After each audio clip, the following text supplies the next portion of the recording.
about content that converts today. This is a part one of a three-part series, I believe. Yep. And this one is for the online coaches. So we specifically Yes. have 5 tips for online coaches Yep. when creating content on your website. Hmm. Now, this is like your bread and butter. So I'm going to let you guide us today. Okay. Great. Here Yeah, we go. I'll grab the reins. Yeah. and take the wheel. Yeah. I hope a lot of people watch this and take notes and use some of these tips. Don't feel like you have to use all 5 of them we're going to share, but maybe you'll find something that's going to be really helpful for you here and you can start using it because content that converts, it's like a super important part of any online business, certainly for coaches, for a couple reasons. Number one, you need content to get clients. Yes, of course, there are other ways to get clients, but generally speaking, you pretty much, even if you're bringing clients in through other methods like referrals, ads, like they still need some kind of organic content from you so that they understand who you are and what they're buying. And it needs to convert. We don't want to be spending hours and hours on content Mhm. that doesn't actually bring you ROI in your business. So when I think of content that converts, that's what I think of is like creating the content that your audience needs to be ready to buy. And I think about making sure that the time you're spending on that is giving you, good ROI. This is especially important for coaches and also for like service providers. But today we're talking about coaches. I think we have a live coming up where we'll talk to service providers specifically, which is going to be super fun because you and I were both service providers for a long time. So that'll be really Oh, fun.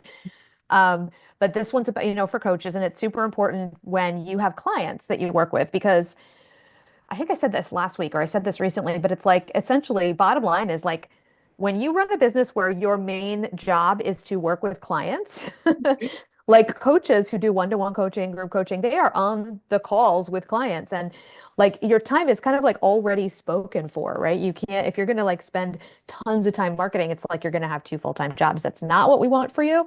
We want you to just be able to focus on content that converts so that you can spend less time creating it, create the right content, and have it give you ROI and help you build your client roster. So I that is what we're feel talking about. I feel very victimized by this conversation because my time is What very did much I say? Right? well, Your time's precious. Yeah. I'm just joking, but my time No, it is is. very much spoken for in a lot of ways. Mhm. So on Tuesdays when I have my content day, it's very limited. Like Mhm. these are the things that I can get done. And if I want to do more, I have to be really diligent about my time Yeah. that day. Yep. And that's pretty much it. Like I really Mhm. cannot afford to create content on any other day of the week because I am so busy Yeah, with you're doing clients. client work, you're doing family stuff, you're moving across the globe. Oh yeah, by the way. So right now you're probably feeling it even more than usual, which is why you're feeling personally victimized. But yeah, I mean, your whole time you've always, I mean, we all, our time is important to us. And I feel like in my audience and the coaches and the service providers too, but today we're talking about coaches who I help, they kind of like, they end up in 2 different situations. Either they're creating a ton of content and they're on a content treadmill, Mhm. or they have like a spacious schedule because a lot of them are like, second career coaches and things like Mhm. that, meaning this is a second career for them, like they're Yeah. semi-retired. And so they've created this beautiful, spacious schedule for themselves, but they're worried about losing that if they make a commitment in the way that they think they need to marketing and creating content that'll get them clients consistently. So it's like everyone I have in my course, high leverage content, and a lot of people in my audience, they either are on the content treadmill and want off, or they are afraid that they'll have to get on it. And that's why they're like invisible because they haven't been marketing because they're afraid to get on the treadmill. Yeah. So yeah, anyway, it all comes down to knowing how to create content that converts so that you don't have to be throwing so much spaghetti at the wall all the time, knowing that what you're doing has a really good chance of converting and that most of what you do does convert, basically, right? It's Yeah. never perfect. Obviously, there's some trial and error with messaging and all the things, but generally speaking, there absolutely are ways to like shorten the learning curve and be more focused on what we know uh, people are looking for in your content to get to be ready to buy, essentially, which is what we mean by content that converts, right? Yeah. So yeah, so that's what we're talking about today. That was like kind of a long intro, but hopefully people who are listening feel, kind of seen and understand like where we're coming from and why we're talking about this today, why it's important. So Yeah. So in your program, which we've mm, talked about extensively here, um, you yeah, teach people because the my world process. revolves around it. Yeah. How to create content with a strategy in mind that allows you that white space Right, in your business and your marketing. right. Um, so I don't know, tell me where you want to start. Yeah, I mean, we could just kind of like jump in, I think, to tips. The first tip that I'm going to offer is something that I've talked about before, but it kind of like has to be said first because a lot of what I recommend to people in terms of tips and tricks and strategies comes from this, which is that you want to remember that you like what your goals are, what your monetization method is. And my God, we've been talking about this since the Clubhouse days, since the beginning. I think that's where I actually kind of like had the light bulb moment and figured it out and now teach it. When it comes to writing content, let's say you're writing blog posts, which is what I teach primarily in high leverage content, or you're writing content on other platforms, which I teach that in HLC in the sense that we repurpose a lot from our blog posts. You want to remember that you are not trying to be a blogger, you're not trying to be an influencer. You have a different business model than that. You are a coach and your goal is to get clients. So my recommendation is to literally put a sticky on your wall in your office. This is my this is my tip today. Wherever you sit down to write content, maybe it's in the corner of your laptop, maybe it's in your office where you do most of your content writing, or maybe you like to write content like I do, like out in the courtyard, out behind my house. I probably wouldn't put a sticky out there. I just put it in my on my laptop, but that says I am not a blogger. I am a coach with a blog. Or I am not a blogger. I'm a business owner with a blog. Or I'm not an influencer. I am a coach and my content is focused on getting clients, not growing a huge audience or getting a ton of followers because it is different. So that's my first tip is keep that in mind. Put that sticky wherever you need to do it. Tattoo it on your forehead, whatever. Just kidding. Probably don't do that. If you are going to tattoo it on your forehead, you might want to do it backwards so that when you're like doing a selfie or speaking to the camera that you can read it. Kidding, Yep. don't do that. But I think that's really important, making sure that you remember you're here to sign clients and that you treat your blog and any content that you write as a business asset, writing it with purpose, knowing that it's to get clients, making sure you're making offers in your content because again, you're not a blogger. In order to monetize, you need people to buy your thing and therefore your service, right? And therefore you need to make offers.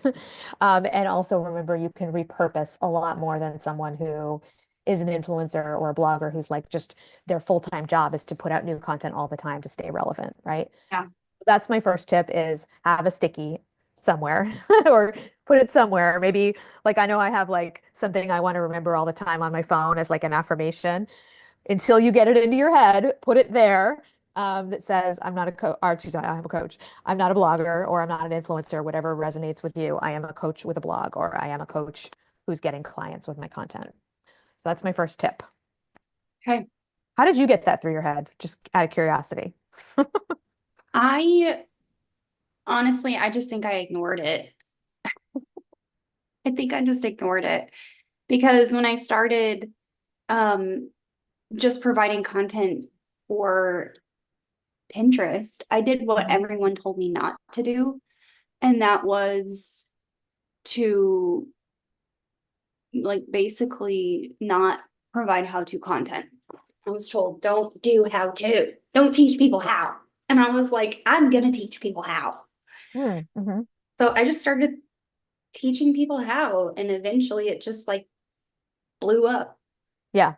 Yeah. And it probably isn't a fair question too, because as we've talked about many times on this live stream show that we do, you have a very mature business and you have different streams of income. So even though you are a coach and you run a one-to-many program, whether you consider yourself a coach or not, you run your membership, which is a one-to-many program. Yeah. You also are really, you really are an influencer because you have a huge YouTube channel. You create YouTube videos that convert, but also that other ones that like grow your business and grow your channel and get views and whatnot. So and you're a great example. We've talked about this before too, of like the idea that when you're first getting started or you're trying to gain traction, Hmm. you need to be really singularly focused on your goal. But eventually, once you master that, you can always move on and expand to other things. Yeah. You master it and then you move on and you expand to whatever your next goal is. And maybe down the road, some of the people that I'm talking to now who haven't started their blog yet are afraid to get on that content treadmill because they're afraid it won't stop if they get on it. Maybe they'll get on and not get on literally, but like I start being more visible, get the clients, and maybe they will end up becoming someone who also has other streams of income down the road, like you. I You are an inspiration. got I got on the content treadmill because I love to create. Hmm. I love to teach. If I could Yeah. do this all the time and not necessarily have to work with a lot of clients, Yep. I would do it in a heartbeat. Right.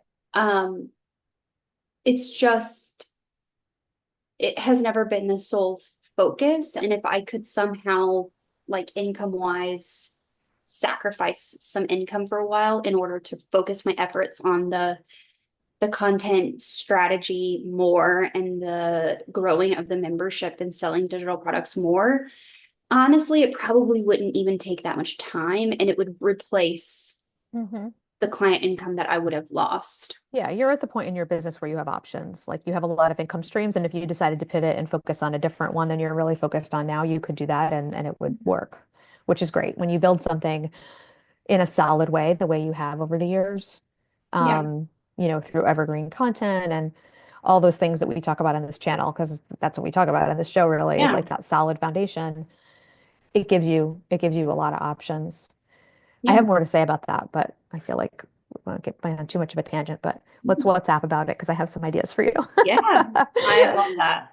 Yeah. Um, Um, okay. What's next on your agenda? there was something that flitted into my brain that I wanted to say to you about it, and it flitted right back out. So maybe it'll come back.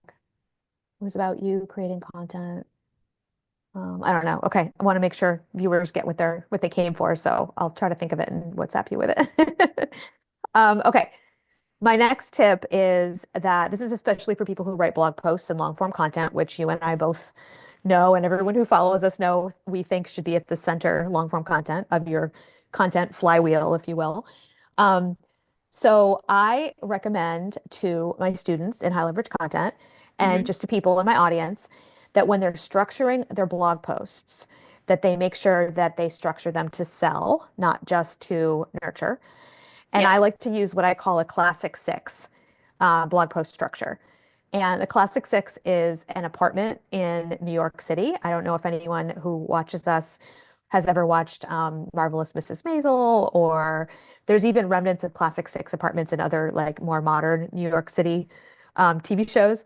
But anyway, this classic six structure was like a pre-war apartment structure that has like these six bedrooms, or six rooms. It's like a living room, a dining room, a kitchen, bedroom. I forget exactly what the structure is, but it's very highly desirable to this day, still in New York City. And it's versatile and just like it's classic, basically. So I like to call this the classic six. I don't know if I that's going think to you're stick, but I like explaining it. my new apartment in The Hague. Oh, yeah, maybe it could be structured that way. It's a pre-war apartment. Oh, yeah. Oh, yeah, totally. Yeah, there's three bedrooms. There's two on Hmm. this side, one on this side. There's like a hall in the Hmm. middle, and then on the other side, like this room here would be the kitchen and the dining room and the living room. Yeah, yeah, it is. And actually, I think this is such a tangent, but the classic six in New York City has like a maid's quarters. Mm, And like I said, if you watch Marvelous Mrs. Maisel, like it's like off the kitchen. And I think in some of these apartments that's been converted to like a regular bedroom, so it's no longer like off the kitchen. Like they put the door in a different place.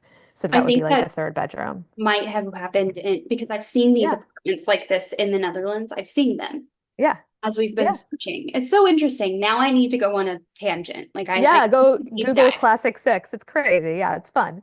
I like architecture, and it's just like, I don't know. I've just always liked buildings and architecture and cities. So it appealed to me when I thought of it. I was like, oh my God, this is like the Classic Six because it never goes Yeah. out of style. But anyway, um, so six pieces of a blog post. In the first, you introduce the problem with a hook and a description of the problem. Hmm. Then you share a one tip or strategy or way of thinking or step, any of these things could work to help move your audience towards solving that problem. Mhm. And share a second, again, tip, strategy, way, step to move your audience towards solving that. And then you share a third one. Then the fourth section is you do like a kind of like a recap, like a summary type of situation that focuses on the benefits that people get when they incorporate some or all of these strategies or steps or tips or ways. And then you do a pitch slash next step. So you've got one introduction, three like meaty parts of the post, if you will, and then like a summary recap and a pitch and the next step. So it's like that pre-war classic six apartment. It has good bones, it has great flow, and it's built to sell, right? Because they go for like lots of money in New York City. Yeah. Um, but the blog post is built to sell too because you're always incorporating a pitch. And also, um, in those three things that you're sharing, I always recommend that at least one of them, preferably two of them, are things that you actually do inside your offer, as opposed to only talking about strategies or tips or steps that you recommend in general that people can implement right away without your offer. So you could have like the first one be something people can just practically go out and implement right away and try right away. But then I want at least one, if not two of the other ones, to be things where you're discussing what happens inside your offer that helps solve those problems. Yeah. So because of that, it just naturally sets people up to understand more about your offer. And you're naturally building your blog post to sell instead of just building a blog post that's helpful, but it doesn't build demand for your paid offer.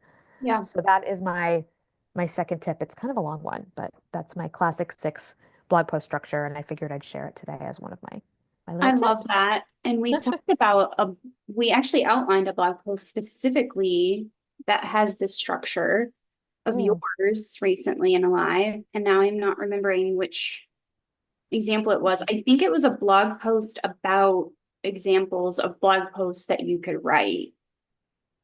Post And I about think there examples were of blog three posts. examples in the Yes. post. Yep. Yep. And then it was at the bottom, obviously, the pitch for getting on the newsletter for high leverage hits or the wait list. Okay. All right. Well, actually, I mean, I use this all the time. If you think about it, think about this live stream that we're doing right now. We Mhm. started with a pitch, right? I mean, I'm sorry, not a pitch. We started with a pitch. We started with a hook. Yeah, You said, Jana, we're talking about high converting content. yeah, And I said, yeah, this is why people want to listen to it because you don't have all day, you don't have lots of hours, but you need your yeah, content to get you clients, right? And now we're moving into sharing like the meaty part with the tips and the strategies. yeah. So it's a really good It's classic. format. It's classic. It's a classic six. It's a classic six, exactly. I'm looking at an example of classic six floor plan as we speak. And I'm telling you, it is so similar to the apartment that Mhm. we just rented in the Netherlands, down to the gallery hallway in the middle. Perfect. Oh my gosh, that's so There's fun. only one You, bedroom though, and there's only one bathroom. And so there's actually a bathroom with the shower sink, and then there's a second room with a toilet, which I oh love. yeah, like a little Never had a water toilet room, closet, water closet. and Yeah. I love it. Yes. Yep. So excited about Perfect. that. Now you don't have to Perfect. Perfect. share space. You gotta use the Right. Right. Someone can be showering. Well, okay, we're on a tangent. All right. Um, okay. Third tip for content that converts specifically for coaches. Yep. And that is, it's a big one. And I'm just going to say it and then we'll let you guys all know that we'll make sure we put in I always want to say show notes, in the description of this YouTube video, some resources where you can go learn more about my philosophy on this. Yep. And I also want to say quickly that this is only my philosophy. It doesn't necessarily mean it's Heather's. Nope. But for coaches in particular, I do not want you to start your content with thinking about SEO. So Yep. I do not want you to think, you know what, I'm going to start a blog and go and look for keywords to write your content around. Also, if you have a great idea for a blog post and you think it's going to be high converting, and I hope that you'll use my ARE litmus test to make sure it is going to be high converting before you spend a lot of time on it. But once you know you got a good topic, I also don't want you running to try to find a keyword to match that topic. Yeah. It's going to be really hard in most cases to do that, and it's going to interrupt your flow, and it's going to keep you from writing, and it's going to keep you from growing a library of blog posts on your blog when you're first starting. This is what you need, that are simply there to help people get everything that they need to learn and hear from you and things they need to understand more deeply to be ready to buy. And Um, yeah, it could distract you from the initial reason you were going to write the post if it you find a absolutely keyword. does. Right, exactly. And then you might write a post that's not actually what you had intended. Right. And this is a little nerdy, but Heather, I know I'm going to say this because this is like something you and I would share together in our WhatsApp chat, and we're just going to have it publicly instead. But this is a little nerdy. Heather will know what I mean, and some of you listeners will too. And if not, you can send me a message and I'll help you understand it more. But what happens too, a lot of time, what you're describing, Heather, is that you start with a topic and then you go try to find a keyword, and then you try to write the topic around the keyword, but it distracts you, like you said, from writing what you wanted. And you're not even really writing what that keyword's search intent is about. Yep. So you end up with a blog post that doesn't convert well for you Yep. because you didn't write it for conversion. And you end up with a blog post that Google doesn't like anyway because the keyword you're trying to stuff in there isn't really a match for what it is that you're writing about. Yep. And let me say that differently. When people go on Google searching for that keyword, what you wrote about isn't really the answer they're looking for, basically, or the Yep. information they're looking for. It's almost like Aesop's fable about the dog who like has the bone and then looks and sees its reflection and drops the bone because it wants the other dog's bone too. And the bone Mhm. is gone, and now he has no bone. It's kind of like that. That is like that. Yeah, yeah. So listen, I can't go on about it forever because this is like a quick quick tips kind of video, but like, please do not try to start your blog with SEO. There's a better way. I teach it. It's called unforced SEO. And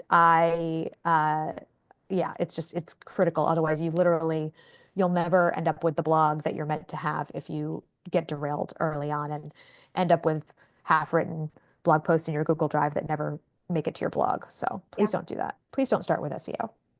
It's a beast to learn too. It's not like something you're gonna just put a keyword in and you're gonna rank Right. in Google. Like it just doesn't work that way. There's so many other components when it comes to, doing SEO really well. So follow Jana's method, write your blog posts, and then you can learn that skill later on when you have the time and the money to do so. Yeah, and also the thing about unforced SEO, and you and I both experienced this in our business early Mhm. on, and everybody I know who now ranks on Google like you do and like I do experience this in their business too. When you just write what you know your audience needs, that stuff ends up getting indexed favorably by Google anyway. Yeah. And that's part of my story is that like I wrote what people needed. And then I noticed with help from an SEO person, Cynthia, who I became friends with. Hey, Yeah. Cynthia, that some of those things were ranking. They weren't on page one yet, but they were on like page three and page four. And at that time, a few years down the road in my business, when I had tons of clients, because I was leveraging my blog content to get lots of clients, I had the ability at that point to say, okay, now I'm going to learn SEO and figure out how to get these blog posts that are already on page four or three, Hmm. get them to page one. And I learned it and I did it and it worked. Yeah. Um, so the point is like by not writing now for SEO as your main strategy, you're not foreclosing on the possibility or even the probability that you could get indexed favorably on Google and see good SEO results for your website down the road. You're actually increasing the possibility that'll happen because you're actually getting good quality blog posts on your site. Yeah. Whereas if you get stymied early on, creatively, logistically, you'll never even get those blog posts on your site, and then you definitely won't rank. So yeah. Yeah.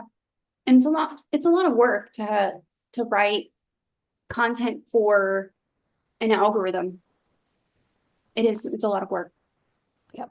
instead of just writing for your audience who Right. knows you and they trust you and they want to hear what you have to say. Yep. I can't tell you how many times I've had people on coaching calls in the academy and they've told me like, I read 12 of your blog posts and watched 20 of your videos and I I started getting these results and I realized I had something here. So like, that's why I'm here.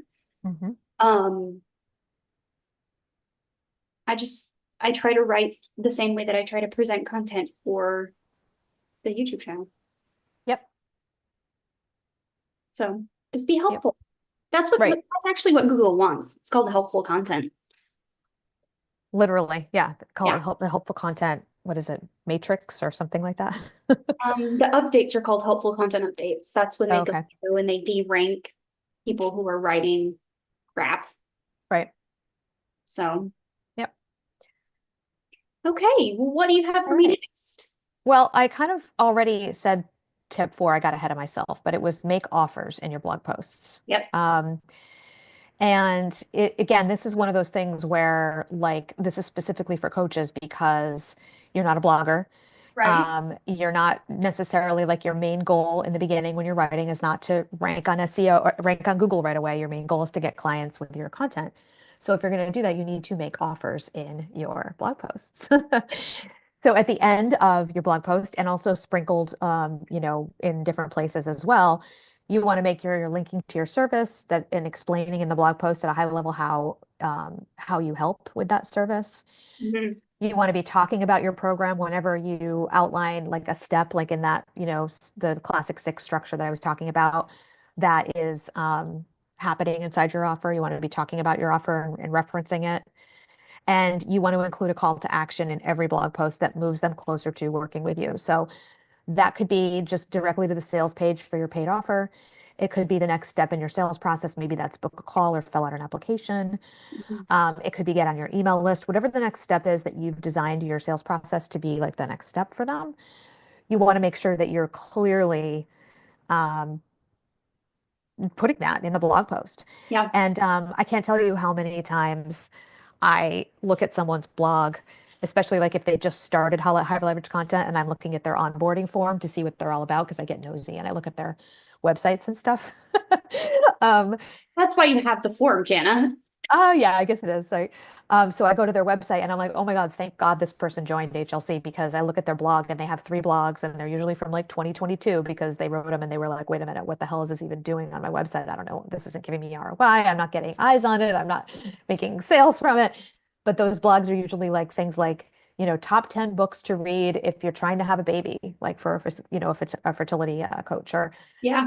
top five books, or five like, delicious vegan dessert recipes if you're someone who helps people adopt and stick to a plant-based eating diet as a coach. And that stuff just like, and there's no call to action in it because like that's not what you wrote it for. You just wrote it because you thought that's what goes on a blog, right? My favorite Um, are the ones that are like chewy chocolate chip cookies, and it's literally a recipe and there's not even instructions. Instructions for what? The recipe? The cookies, yeah, to make them. Oh, so it's just like the ingredients, but It's not just the, like an oh, ingredient list. I cannot tell how many times I've seen this. really? Yes, What is going on with that? That's a whole like nother, literally this four is a lines tangent, of but instructions. It's like oh fix, God. bake. I'm like, what is this? This is not helpful at all.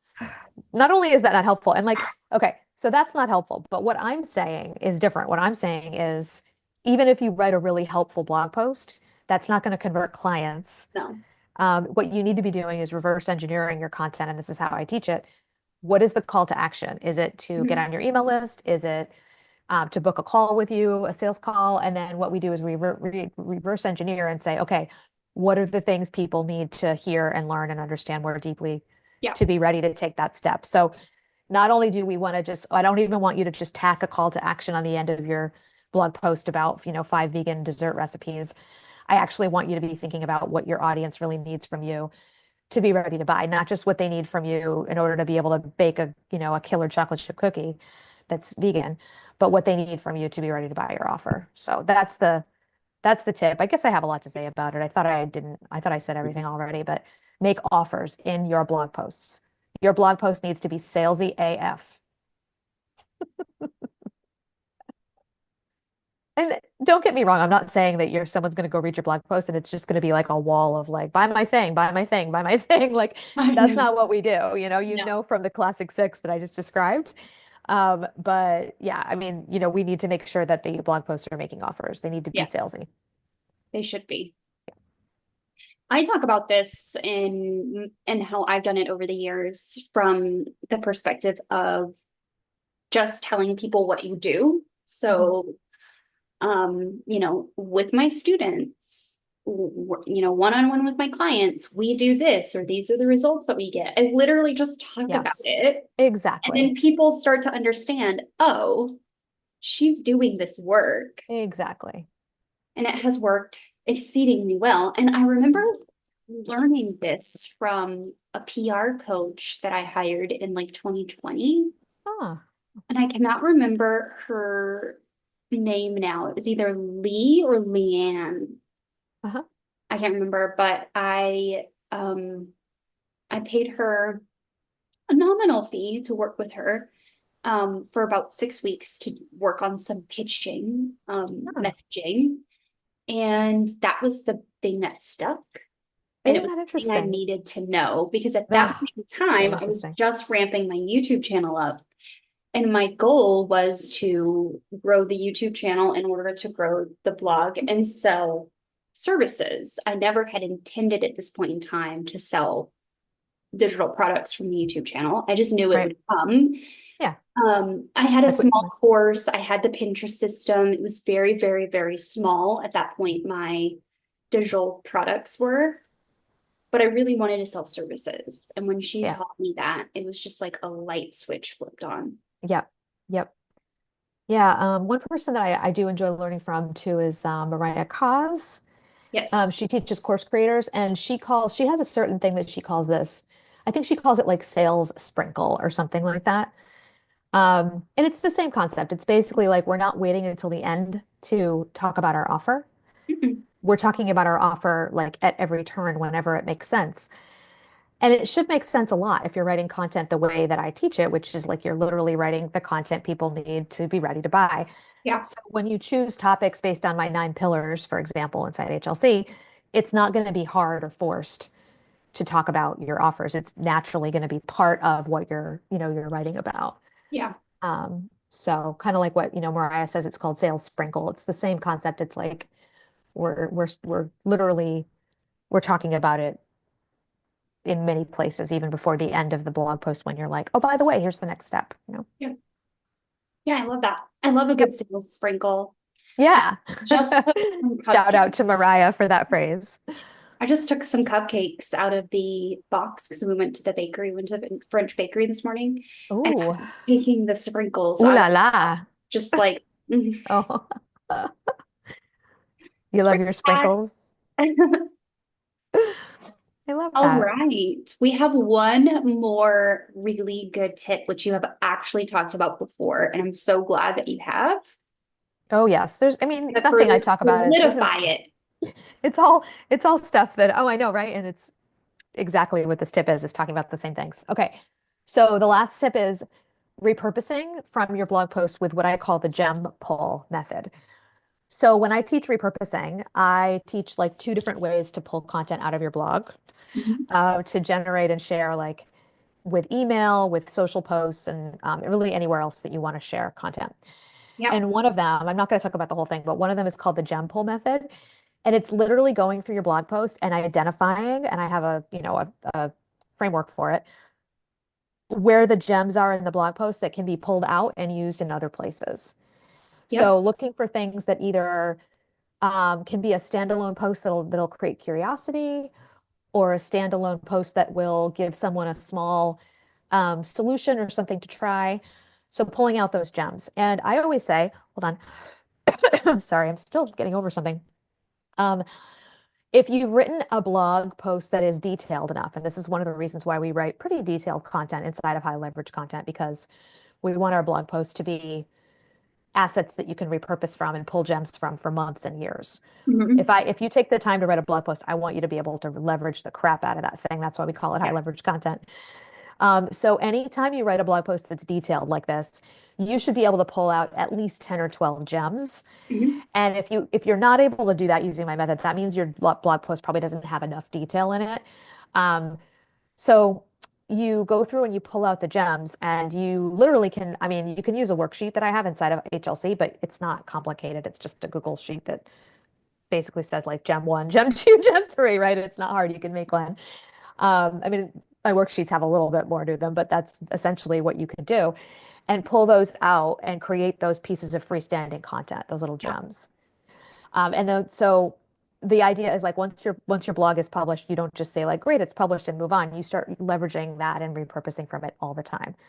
And you don't just do it once, you can do it again 3 months later with the same old blog post. Go back and find 10 of the same gems, 10 new gems, 10 of the same gems that you use a little bit differently. You can New even use them the angles. exact same way. Yeah, you could do new angles, but honestly, like 3 months go by, you can repeat the same thing Yeah. again if it landed well the first time. You don't even have to find new angles if you don't really want to, but you can always do that or a combination of that. And you can create from any given like HLC style blog post or a blog post that has a lot of good stuff packed into it, like we do in the classic six structure that I was Hmm. talking about a minute ago. You should be able to easily pull out 4 to 10 social posts of different types, a teaser email, a gem pull email where you're just pulling out one little concept and copying and pasting and judging it to make it like a value-based email for your audience. It could be a just standalone, or it could actually be a value-based email that's a sales email because those two things are not mutually exclusive.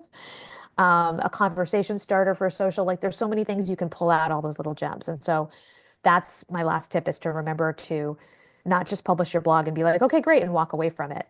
Instead, pull out all the little gems and use them in different places and then use them again a few months And later and then use them again a few months later because that's how we create like a cohesive content-based marketing ecosystem where we're showing up in all different places saying similar things, the same things, repeating our messages yeah, over and over again, because repetition is actually what creates sales, not like brand new content all the time that is always novel and always new. So, yeah.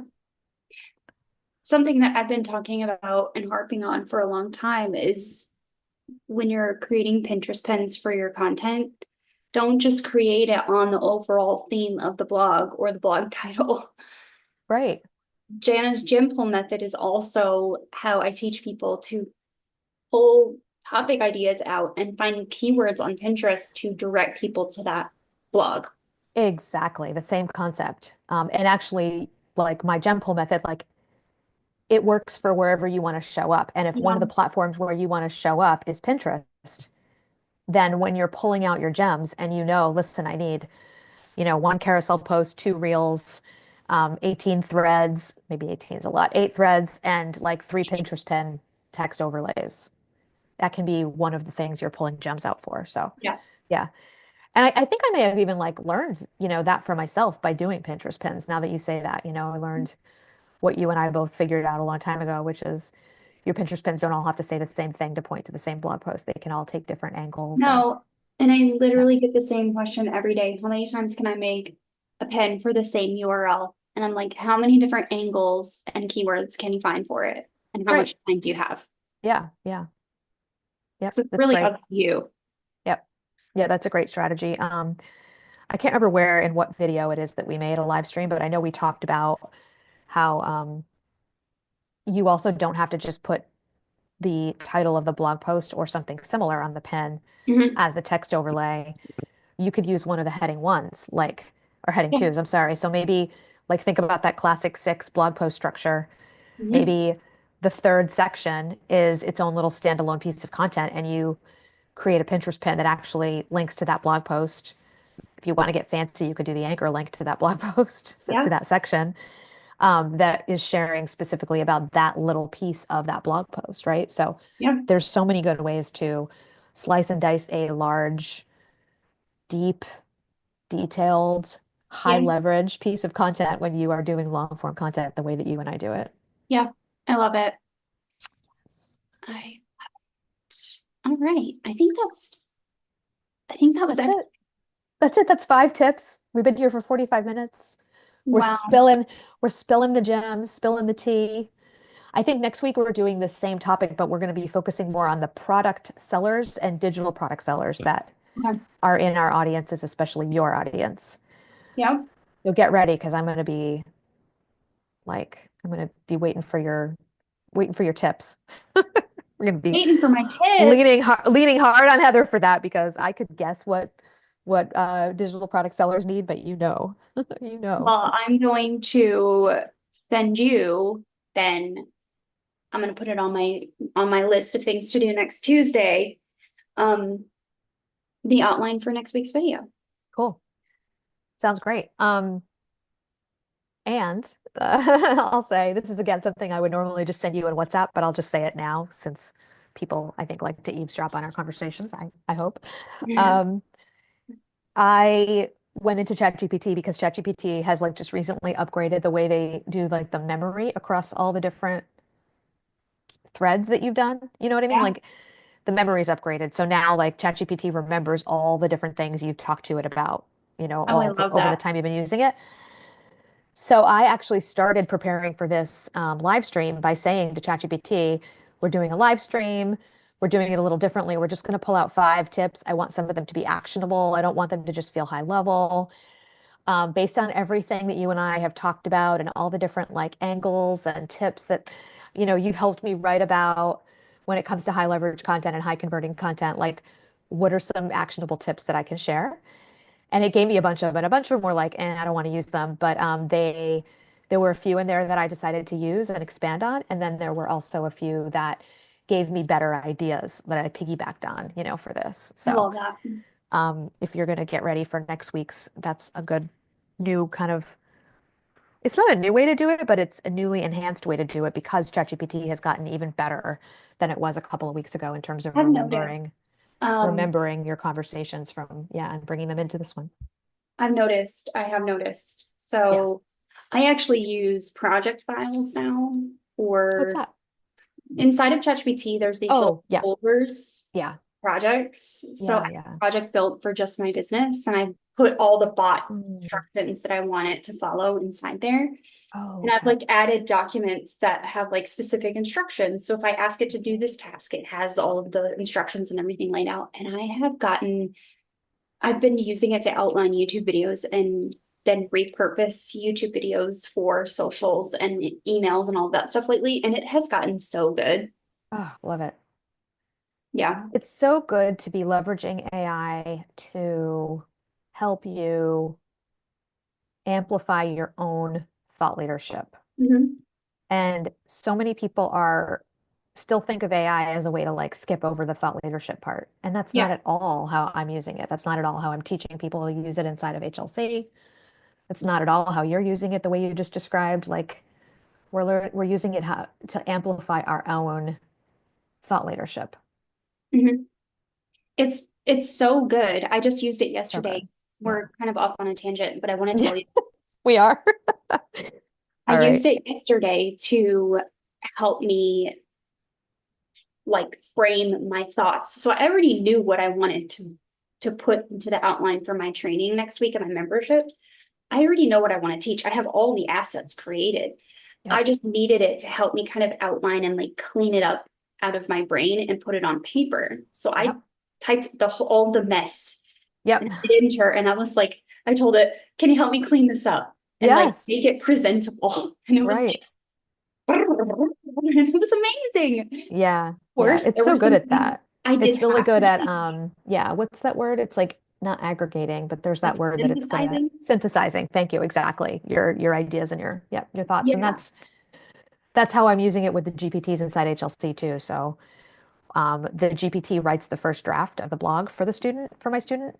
There's 9 of them, one for each type of content that I teach. But it doesn't just write a draft about the topic. It's not like we're like, oh, I'm going to write a blog about this topic. Here, give me a draft.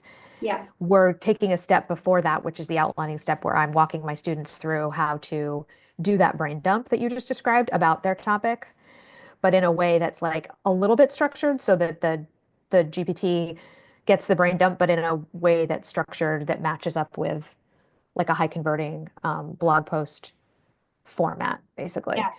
So it's amazing. It's just so good. It's just Yeah. sometimes I get like overwhelmed by how good it is. I remember, oh my God, this is so random, but We I should remember in high have a chat school. just about how, like, again, how we use these, but like Yeah. just a conversation and less like teaching, because I think people could just listen and be like, Yeah. what? Yeah. Yeah. I'm sure no one's listening anymore to this live stream. They've probably already been like, okay, good, I got what I needed. And now I'm not going to listen to these two talk about random things. But I will say, when I was in high school, I remember turning to my best friend Rachel and saying, we were like sitting outside of our school and there was like this like cherry tree and it was just covered with blossoms. And I was like, it's so pretty. And she's like, I know it really is. And I'm like, I just feel like almost like overwhelmed, like a sponge that's like can't soak up anymore. It's just so beautiful. I feel like I can't soak it up. And I felt like she was going to be like, what? And she was like, yes, that's how it feels. And we weren't, it sounds like we were like high or something. We were not. We didn't do that in high school. I don't do that at all. But we just were like high on like how beautiful it was, you know? And that's sometimes how I feel about how good ChatGPT is. It's like I can't soak it all up. I Yeah. just And can't. It's I'm like always it's just thinking of like new ways to use it.